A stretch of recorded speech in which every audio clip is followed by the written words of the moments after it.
அறுவடைய தூக்கிட்டோன்னு தாங்க சொல்லணும். கடைசியில நீங்களே தெரிஞ்சுக்குவீங்க. முல்லைப்பூவும், இந்த ஜாதிப்பூவும் செடியும் சேர்ந்து 1 1/2 முழம், 2 முழம் ரெகுலரா குடுக்குறாங்க. இன்னும் 6 மாசத்துக்கு நமக்கு பூ பத்தின கவலையே இல்ல.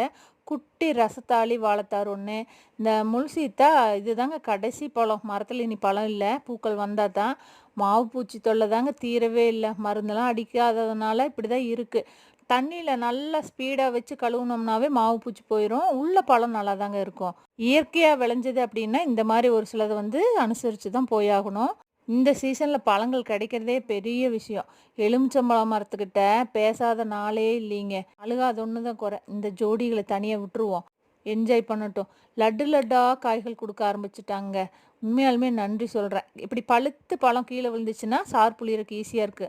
இது பாருங்க. அப்ப தூக்கிட்டோன்னு தானே அர்த்தம். ஒரு ரசத்தாளி 1, தேன் வாழைத்தார் 1, பூக்கள், கொஞ்சம் எலுமிச்சம்பழம். இயற்கைக்கு நன்றி தவிர நம்ம என்னங்க சொல்ல முடியும்?